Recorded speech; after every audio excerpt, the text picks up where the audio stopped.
Good evening, goblins and ghouls. This is Mummy Daddy-O of the Kustomonsters and Friends on AMG TV. Today we have a special presentation, an interview of legendary comedian John Byner and his daughter Sandra Byner. They'll be interviewed by Carol Wyatt of Pink Slip Animation. So kick back and enjoy some laughs. Crazy, man. Well, I'm incredibly honored to be able to interview John Byner and Sandra Byner, family and voiceover talent and actors and comedians and a singer as well. And thank you so much for letting us have this opportunity to interview you for Craig Clark's new show, Kustomonsters and Friends and Woodstock Manor, who both of you have done great voices for, and we'll talk about that. First, I would like to ask John Byner a few questions. You may call me John from now on. John. Yes. Mr. Byner and John. Okay, thank you. Okay, John. Yes? It's so nice to meet you. Yes, and it's very nice to meet you, too. Oh, thank you. So I was looking up a lot of old clips from wonderful shows that you've been in. Yes. And I was just completely amazed with the talent and in both voiceover, comedic talent, and I wanted to talk to you a little bit about that first. David Letterman has called you a master impressionist and master comedian. What the hell does he know? That's a good question. We'll ask him. Get him on the phone. Yeah. So how did you start doing impressions? I started actually when I was 6 years old. My mother took me to a movie, not a movie that for kids, but a movie. And Bing Crosby was, I've forgotten the name of the movie, but Bing Crosby was singing Accentuate the Positive. And when we got home, just out of a clear blue sky, my father said to Mom, "What do you see, Christina?" And she said, "Johnny will tell you." And I went, "You gotta accent." I was 6 years old. I did the Bing Crosby with as best I could at 6 years old. That's You ain't the positive, feel him. So that's where the start. And then she called every time we had company, Aunt Annie and Uncle Joe. And wait till you hear John. Go on. She'd wake me up sometimes. Go downstairs. Aunt Annie doesn't believe you. Can do that. And I'd go down in my pajamas and I'd be doing accentuate the positive. Anyway, that's the way it started. Attention getting. Uh-huh. I had no Yes. idea it worked until my mother said, "Tell your father what you saw." That's great. That was it. Okay. And That's you made it. a career out of it. I stretched it. Yes. I sure did. And you're still doing it today. I That's still great. am, yes. From 6 years old on. Yeah. Yeah. I got into show business when I was 27. Oh. Yeah. Okay. So it didn't happen. I didn't just go out and major bills or any of that stuff. How did that start? How did you start in show I needed business? money. Yeah. I was 27. I had 3 kids, one on the way, and my wife said, "The kids need shoes." So I went out, and I remembered I was driving a little truck at the time, and I was driving a truck. I didn't know what the hell to do with my life because the job I had in the Navy wasn't paying beans. It was a Western Union paid $32 a week. Oh my gosh. Yeah, and that paid for the train if I took it into. Anyway, it's a long story, but I'll keep talking because you took a long time to get to me, so I'm going to take a long time. Anyway, I started out doing a show to make extra money, and that one day somebody said, "Hey," I was doing JFK in my act, and I Great. was working a little place alongside the road in Long Island, in Syosset, called the Oaks Club. Mm-hmm. And it was just like a front porch and living room of an old house, Mm-hmm. And as I was walking in the door, having put my suit on to go and see if I could raise some, it said, anyway, I got past myself. I drove by my truck, and it said, "Live entertainment Saturday night." So when my wife talked about needing money, I jumped in the car and drove over there. And as I was walking in, there was a guy coming off the stage to this. Oh, wow. There were Scary. about 30 people in the room, and only 2 hands are working. Oh, wow. So I go over to the boss, who was jingling change in his pocket, big bulgy-eyed guy, and I said to him, "Hey, you mind if I try some things out?" He said, "It can't hurt." So the next set, they had a trio. The next set, I got up and I introduced Ed Sullivan, and I never showed up again. I just introduced people after one after another. And now here's Tony Bennett. No, to Tony Bennett. And now here's Johnny Bob. That's not for me to say. And here's and I did this thing about Kennedy. JFK was popular, and Von Meter had the album out, and all that kind of the First Family, and I had this idea for a football player. A football coach, and his players, there's always smoking in the, in the clubhouse, and they're not paying attention to anything he does on the chalkboard. None of this stuff. They're just off. They got girls in the locker room. It's just terrible. And he goes home and he sees this guy talking to the crowds of people, and he says, "Man, if I could talk like that to my guys, maybe they'd listen. Maybe they'd sit up and pay attention."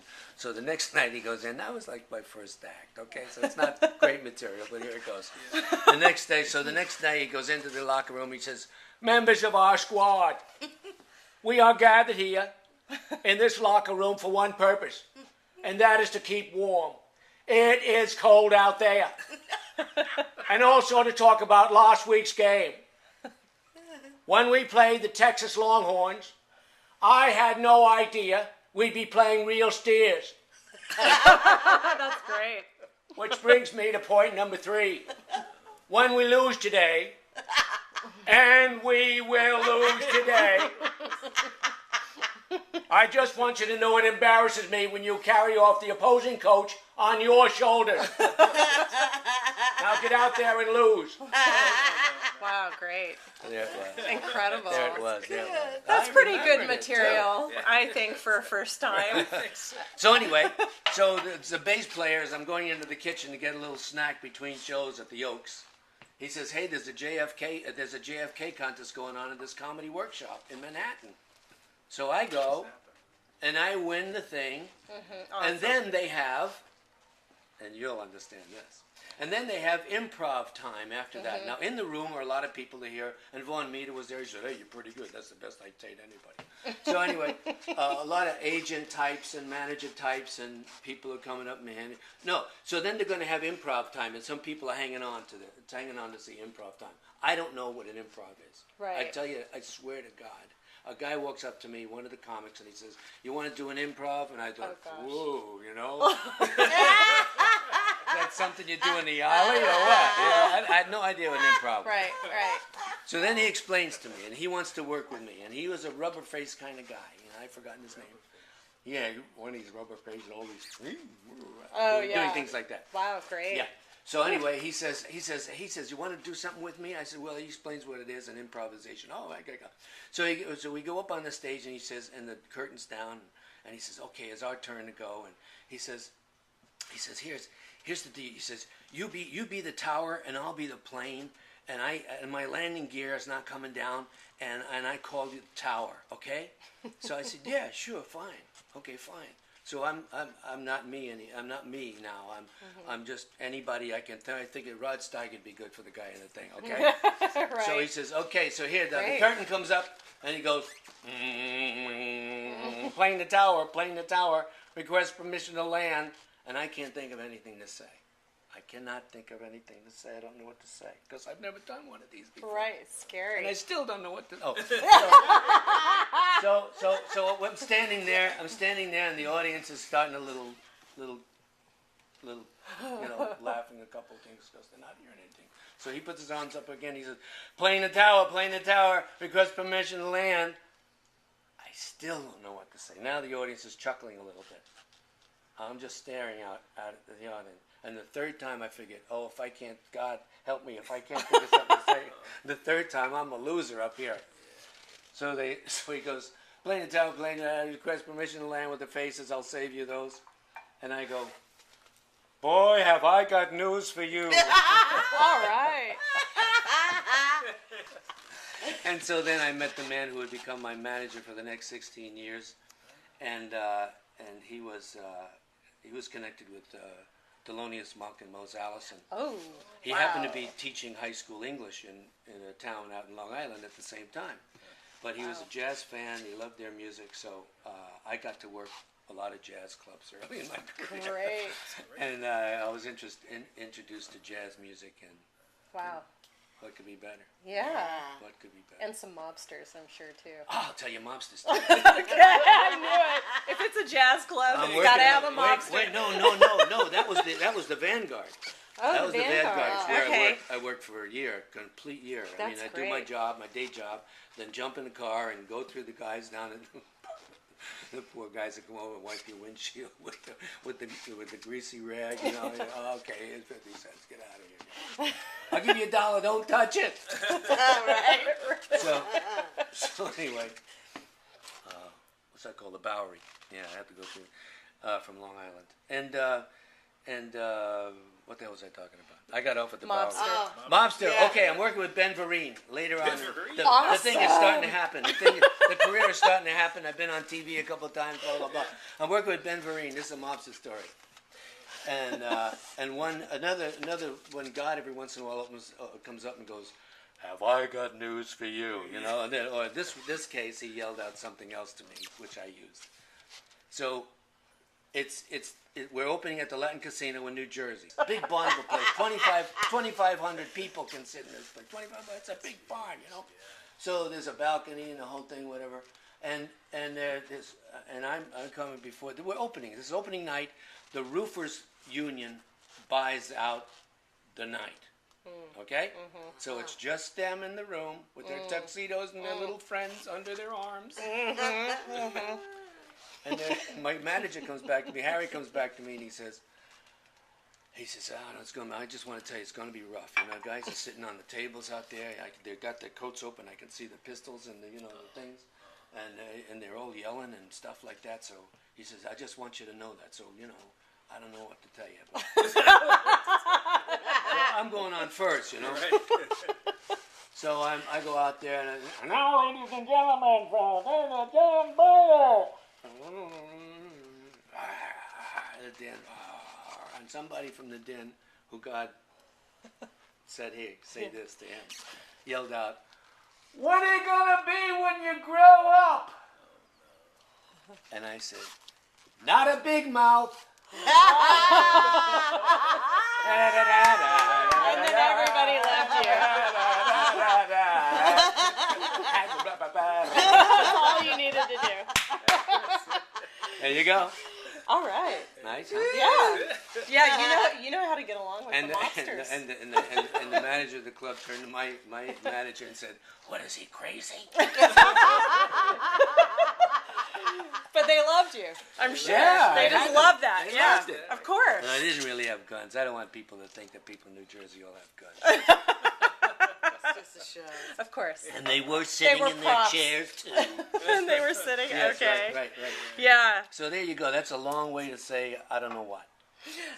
Mobster Oh, the mobster story. story. Okay. That was good. Thank you. Yeah. So there you go. I think everybody has a mobster story at some Yeah. point. Yeah, in their career. Yeah. I love Shecky Green's favorite story. He had some altercation with somebody, and he said he came back after a week. He was all kind of, and he said, "Frank Sinatra saved my life."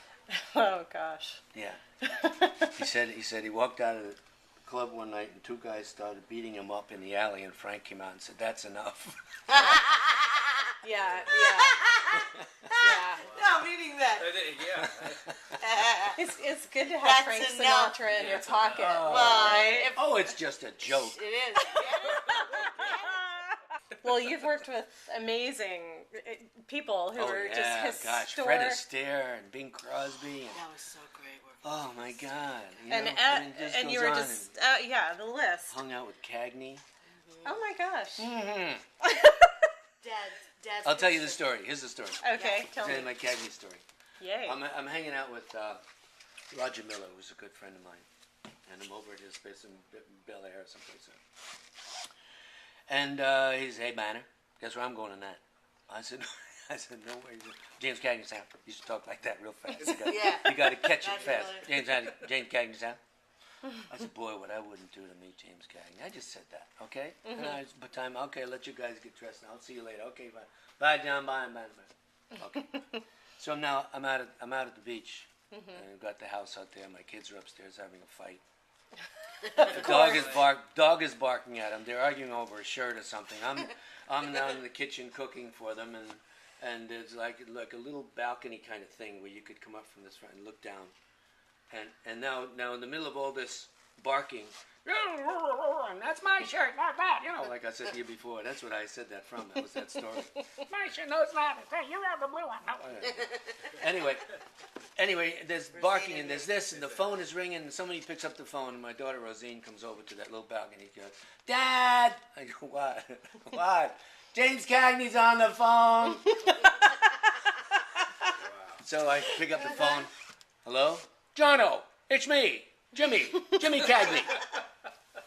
We're going to have a smoker tonight, just you, me, and the boys. Come on over." And he told me where he lived, up Benedict Canyon and all that kind of stuff. So I walk in the door, and it's, I just saw you do something straight. It was marvelous. Just marvelous. Now we've had dinner. I'm sitting right to his right, and we're talking, and we're having fun, and these great people are right across the way from me. Ralph Bellamy and Harry Morgan and, Wow. and Donald O'Connor, and all these people are great there. So, yeah. So now it's time to go in and do the smoker part. Not that we smoked, but we're going to sit around. Everybody's going to take turns doing things. Right. So James Cagney is leaning on his cane like this, sitting there, leaning on his cane with his chin on his hands, and he keeps looking over toward me, and people are entertaining, doing their little thing, and Roy Clark was doing his banjo thing, picking his banjo, and he finishes and he stands up and everybody goes, "Yay!" And Cagney looks over to me and he goes, "Jono, do you do Jimmy Stewart?" I said, "Everybody does Jimmy Stewart." Right. So just then, Donald O'Connor comes over to me, and because I had known him from the Friars Club and stuff, and he said, "Come on, let's do Yankee Doodle for the old man." And we got Cool. up and we did Yankee Doodle, just Awesome. faked it. Yeah, it was fun. So great. Mm-hmm. Donald O'Connor. And at the end, at the end of this dinner and this thing, I've been to his house twice.